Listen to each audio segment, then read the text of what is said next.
vaan saa aika loppuun. Kun saapille. Se oli tämmöistä. Ei ollut helppoa.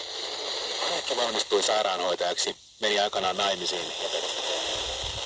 Hän asui ja teki uransa pääkaupunkiseudulla. Riitti töitä. Monet muutkin karjasta tulleet naiset valitsivat turva-ammatin. Juuri tämä sodan kokenut sukupolvi punoi seuraavat vuosikymmenet yhteiskunnan turvaverkkoja terveydenhuollosta päivähoitolakiin. Jälleenrakentamisen vuodet toivat naisille myös uusia uramahdollisuuksia miesvaltaisilla aloilla, kuten teollisuudessa ja tekniikan parissa. Sodan jälkeen monet rintamalta palanneista miehistä toki halusivat takaisin vanhoihin ammatteihinsa tehtaissa tai vaikka ratikkakuskeina. Muutos oli kuitenkin alkanut.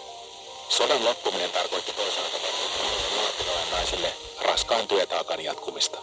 Aikalaisnaisten muistoissa toistuu ajatus, että sodan loputtua taistelunsa vasta alkoi, kun miehet palasivat kotiin traumatisoituneina, vammautuneina ja muuttuneina.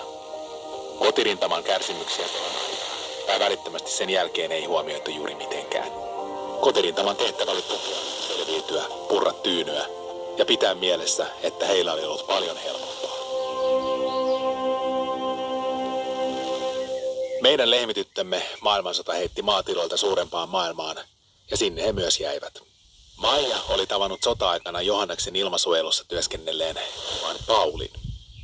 Heidän tiensä erosivat suurhyökkäyksen kaauksessa, mutta jotenkin myös Paulin onnistui päästä ehjänä Taimioon. Siellä nuorilla oli mahdollisuus vihdoinkin tutustua paremmin tavallisina nuorina Kannakselta. Ennen pitkään soitettiin hääkelloja ja lapsia perheeseen siunautui. 1950-luvun